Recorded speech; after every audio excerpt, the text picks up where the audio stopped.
Senhor, obrigada por tudo que a gente já viveu nesse culto, pela tua doce presença entre nós. Eu te peço para receber o que eu preparei, mas fazer o que você quiser com isso. Para que, ao invés de ser algo construído a partir do que eu sou e do que eu não sou, dos meus pontos cegos, seja algo que você quer entregar para as pessoas que estão aqui. Obrigada pelo teu cuidado com a gente, individualmente, como família e como igreja. Em nome de Jesus, amém. Isso aqui está baixo, não tá? Eu quero. Então tá bom, então deixa assim.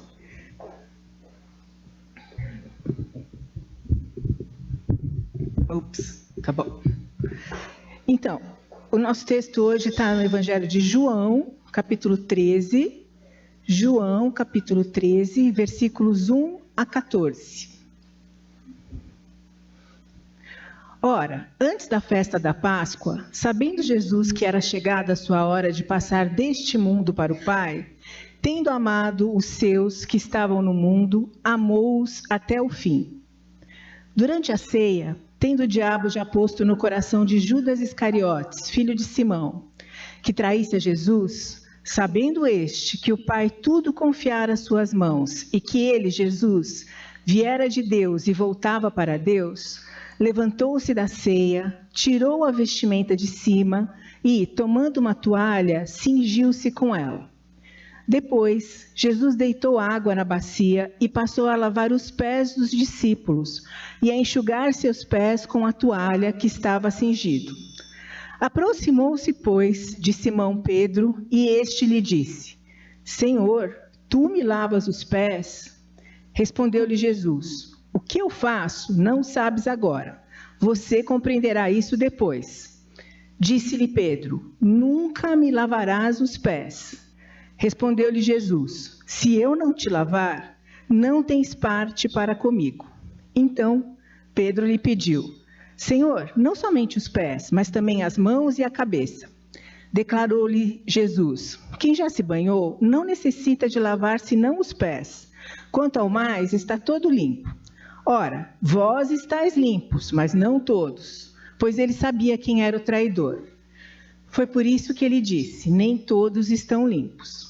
Depois de ter deslavado os pés, tomou as vestes e, voltando à mesa, perguntou a eles, os apóstolos: Compreendeis o que vos fiz? Vós me chamais o Mestre e o Senhor, e dizeis bem, porque eu o sou. Ora, se eu, sendo Mestre e Senhor, vos lavei os pés, também vós deveis lavar os pés uns dos outros. Então, gente, hoje a gente vai ter uma palavra muito simples sobre o lava-pés que aconteceu há 2000 anos e o lava-pés que eu posso receber e posso dar em 2019. Aí a gente vai fazer isso a partir de 3 contextos. O primeiro contexto é o tempo. Que momento é esse que está acontecendo essa cena? A gente está na quinta-feira, véspera da sexta-feira da paixão, a sexta-feira em que Jesus é crucificado e morto. Esse tema desse sermão veio justamente por causa do curso de escola dominical que a gente teve, da última semana da vida de Jesus. Foi um curso que funcionou muito, foi muito legal, porque havia um montão de momentos na vida de Jesus que eu não entendia nada. E passando por esses dias, que foram 7 dias nessa última semana da vida de Jesus, eu consegui aprender um montão de coisa. Mas essa quinta-feira foi uma aula que a Vera Bussinger deu e que para mim foi muito boa, muito importante. E aí, pensando no tempo, o que eu estou querendo valorizar é: Jesus se dá o trabalho de lavar os pés de 11 homens menos de 24 horas antes dele ser morto. Ele sabia que ele ia ser morto, ele não tinha nenhuma ilusão sobre o caminho que as forças instituídas iam tomar em relação a ele, porque, pelo que a gente estudou no curso, era inevitável que isso acontecesse. Mas olha só, sabendo Jesus que era chegada a sua hora de passar deste mundo para o Pai, tendo amado os seus que estavam no mundo, amou-os até o fim. Essa constância do amor, essa humildade do amor, é algo que ele tem. é quem ele é. Isso é muito impressionante.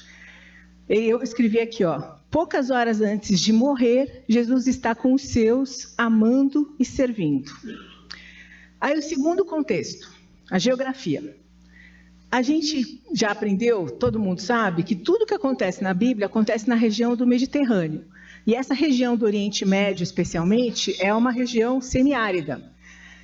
Eu já tive chance de ir lá, e é mesmo super seco tudo, é tudo poeirento, é tudo... Às vezes parece estar num filme de faroeste, assim, de tão seco que é tudo lá em Israel.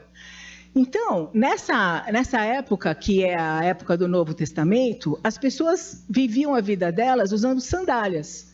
Era impossível você manter seu pé limpo. Impossível, a não ser que você fosse muito rico e vivesse numa liteira ou andasse em bigas. Ainda assim, seu pé ia ficar sujo. Então, era uma coisa que, não só entre os judeus, mas todos aqueles povos, eles compartilhavam esse tipo de calçado e esse problema. Os pés ficavam sujos. Eu escrevi aqui, que desde criancinha as pessoas aprendiam que elas tinham que lavar seus pés, porque era só você sair na rua e ir para qualquer ambiente que seu pé ia ficar sujo. E tinha uma coisa que, a gente já estudou isso, mas quem sabe um dia a gente pudesse ter até um curso sobre isso, a hospitalidade no Oriente Médio. Hospitalidade, até hoje no mundo árabe, é uma coisa super séria, mas super séria, levada de um jeito que nós ocidentais não temos nem noção. Entregar a sua casa, servir a pessoa, que é o hóspede. Pois, nesse mundo do Oriente Médio, uma das primeiras coisas que você faz com um hóspede é oferecer para ele ter seus pés lavados. Isso era um sinal de respeito, de cuidado, mas também preservava a sua casa, porque o cara ia chegar com os pés super sujos, não ia ter jeito. Aí, o primeiro ponto que eu estou chegando mesmo nesse sermão. Estudando a cultura judaica, a gente vê que esse trabalho de lavar os pés das pessoas era um daqueles trabalhos entregue para os escravos de mais baixo nível. Havia toda uma hierarquia que você tinha que prestar esse serviço, o menor prestava esse serviço para o maior. Então, eu iria lavar os pés, se eu fosse uma escrava, de pessoas que estão acima de mim. Pessoas que estão acima de mim não lavariam meus pés, de jeito nenhum. Eu escrevi aqui, na cultura judaica, quem lavava os pés dos visitantes era o mais pobre dos escravos, e um escravo não judeu. Usava-se normalmente um escravo gentil, alguém que está fora da fé judaica, para realizar essa atividade de limpeza, que é uma das mais baixas. É bem desvalorizada mesmo. Eu até pensei que eu já tinha estudado isso naquela casta dos intocáveis na Índia. Essa casta existe até hoje, vocês sabem, né? O cristianismo vai super mal na Índia. O único lugar que o cristianismo faz sucesso é na casta dos intocáveis. Por motivos óbvios, porque eles são rejeitados por todo mundo. Então, se você pensar nesse mundo do Oriente Médio na época de Jesus, esse escravo que ia lavar os pés de pessoas que estão um pouquinho acima dele ou muito acima dele, ele era um intocável, ele era um imundo, ele era desprezível. Ele está na mais baixa posição da escala social.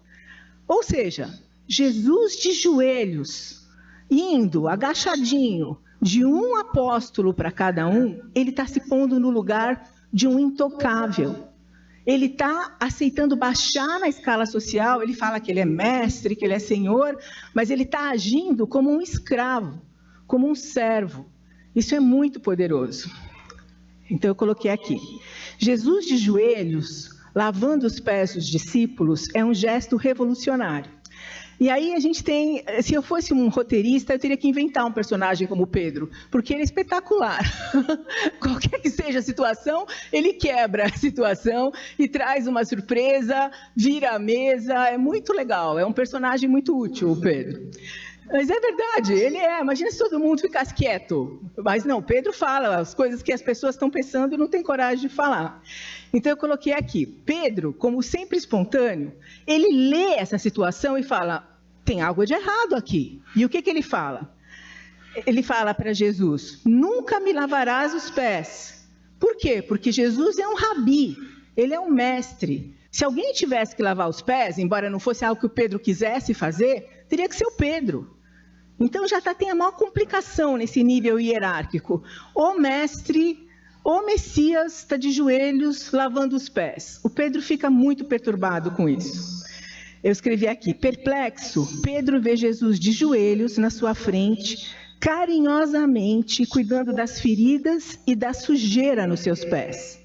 Ele tem que lidar com um Jesus que desce na escala social e se faz um intocável por amor. Então a gente fica vendo essas cenas do lava-pés, parece que é uma coisa normal, não tem nada de normal. Era assim, perturbadora a cena. Jesus estava bagunçando toda a hierarquia, toda a cultura a fazer esse gesto. Eu coloquei aqui: há 2000 anos, em 2019, Jesus vira o mundo de ponta cabeça e a gente facilmente não entende nada. Ou a gente não entende nada ou a gente acha que entende. As duas situações são difíceis. A perplexidade é algo que nos ajuda a lidar com Jesus numa base diferente. Aí o terceiro e último contexto, que sou eu e o lava-pés. Eu vou contar para vocês um pouquinho a minha experiência com lava-pés. Acho que nós já tivemos isso umas 3 ou 4 vezes na nossa igreja, aqui em acampamentos. E eu sei que sempre essa realização do lava-pés é bem complexa, tem uma logística enorme. Tem que ter bacias, tem que ter toalha, tem que programar como é que vai ser tudo. Mas a gente várias vezes conseguiu fazer isso. Então eu vou falar de uma experiência de lava-pés que eu tive num acampamento, que talvez algumas pessoas aqui lembrem, que eu lembro direitinho, que lá na frente do salão do acampamento havia 11 cadeiras. Naquelas 11 cadeiras, cada cadeira tinha uma toalhinha com o nome de um apóstolo. Alguém lembra disso? Vocês lembram das toalhinhas com os nomes dos apóstolos? Estava lá bonitinho, Tiago, Pedro, João, tudo bonitinho. E eu lembro direitinho do Sérgio Viriato entrar na sala e falar assim: só sou digno de sentar na cadeira de Judas, porque tinha também uma cadeira com a toalhinha de Judas. Eu lembro muito dessa situação. Aí começa o lava-pés. A comunidade de Jesus inteirinha está ali. Eu estou sentada, quietinha, porque eu não tinha passado por isso antes. Aí eu vejo que umas poucas pessoas começam a se levantar, pegam a bacia tem uma água com um sabãozinho assim, e cada bacia tem uma toalha também. E essas pessoas começam a se dirigir aos seus irmãos e irmãs para, de joelhos, fazer a cerimônia do lava-pés. Notem, gente, que eu estou contando o que eu vivi. Pode ser que tudo tenha sido diferente, mas eu vivi aquele momento assim. Aí, quando eu vi que as pessoas começaram a se levantar, eu fiquei super tensa. Eu não estava nada satisfeita com a ideia de que alguém ia mexer no meu pé. Não estava mesmo, eu estava super constrangida. Eu escrevi aqui, ó: eu me lembro de ficar tensa e o que é pior, eu não consigo lembrar de jeito nenhum quem lavou meu pé. Não consigo, eu acho que eu estava tão assim, dura, que eu só fiquei pensando assim: acaba logo, porque eu estava me sentindo muito desconfortável. Foi assim que eu recebi esse cuidado, esse serviço, esse carinho. Eu me sentia bem mal de ter alguém mexendo nos meus pés. Aí acabou esse momento, que vocês veem que eu não consigo lembrar quem lavou meu pé. Foi algo que eu estava bem defendida, assim, quase não estava ali. Mas aí eu relaxei, orei, pude ficar mais tranquila. Eu pedi para o Senhor me dizer para quem que eu tinha que lavar o pé, Aí o Senhor falou, era um homem. Aí foi tudo diferente para mim. Quer ver? Eu vou ler o que eu escrevi. Eu me levantei, peguei a bacia, peguei a toalha e lá fui me ajoelhar aos pés desse homem. Nessa hora, tudo mudou para mim. Se vocês soubessem o carinho e o respeito que eu senti por esse homem na hora de lavar seus pés, foi muito intenso. Eu lembrei de tudo fazendo esse sermão. Eu ficava de joelhos, não vou me ajoelhar aqui, ele estava sentado com os pés no chão mesmo, e eu só olhava para os pés, eu só tocava os pés, eu orava pelos pés como uma metáfora dele. É uma figura de linguagem chamada metonímia, que você pega uma parte e isso significa o todo. Então eu estava considerando que aqueles pés eram uma representação desse homem inteiro, da sua história toda, do que ele tinha feito de bem e do que ele tinha feito de mal. E eu estava tão contente de estar lá lavando os pés dele, eu sentia que aquelas orações que eu tinha feito antes, eu estava sendo realmente um veículo de um cuidado de Deus com esse homem. Eu estava cuidando do pé dele, mas não era só eu. Era o Senhor também, atuando ali e trazendo um bálsamo, um refresco, um refrigério que eu não tenho condições de trazer. Eu escrevi assim: me lembro até hoje da alegria de ter servido esse homem, de ter invocado o poder libertador e a cura das feridas que Jesus oferece para esse homem. Aí nessa hora eu percebi que o lava-pés, ele acontece em 2 planos. Tem um gesto físico, totalmente material, totalmente concreto, e tem uma camada espiritual, uma intercessão espiritual que está acontecendo. Minha mão tocava os pés daquele homem e eu me sentia tocada. Eu tocava o homem não me tocava, mas eu me sentia tocada pela vontade de Deus de alcançar aquele homem, de trazer consolo, de trazer vida para aquele homem.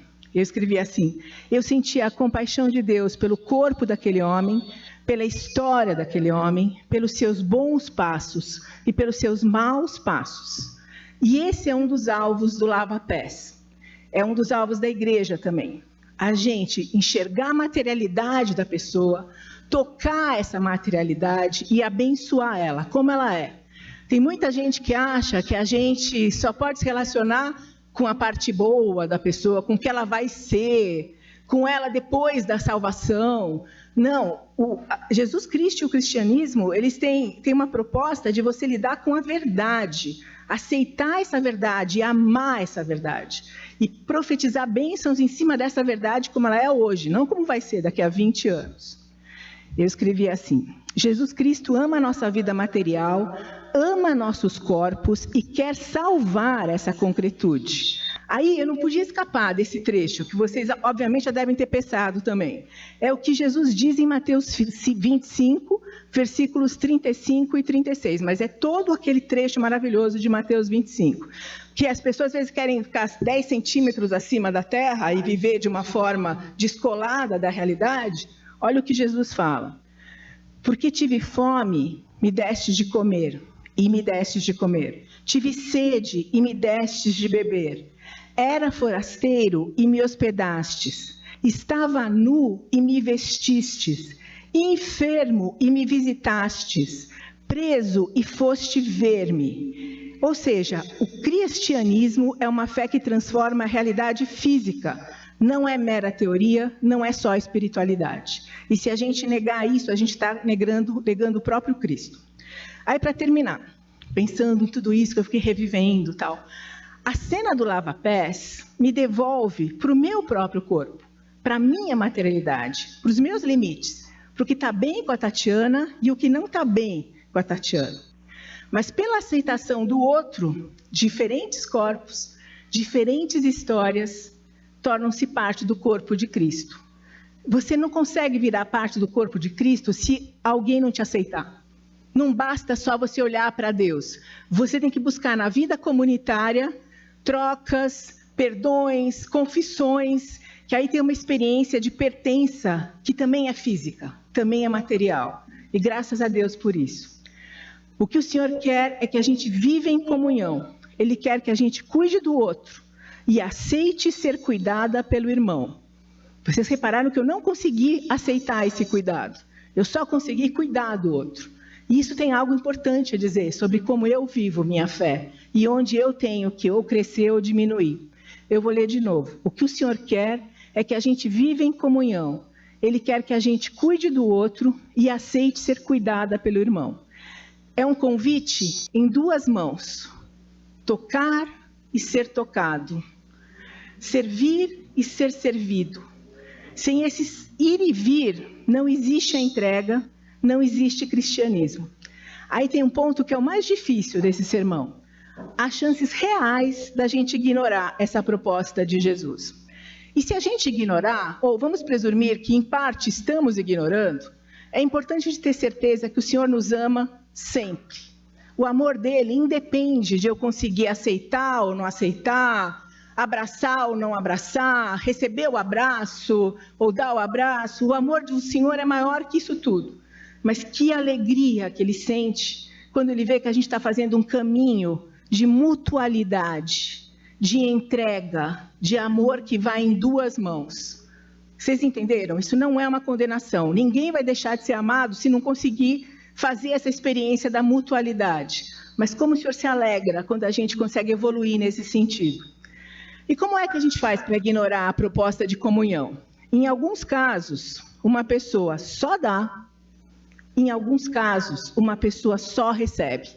Isso não é comunhão. Em outros casos, que é muito interessante, que foi a Vera Bussinger que chamou a atenção, a pessoa lava seu próprio pé e não dá a mínima para o estado do pé do irmão que está sentado do lado. Então, nós temos vários caminhos para nos afastarmos da comunhão.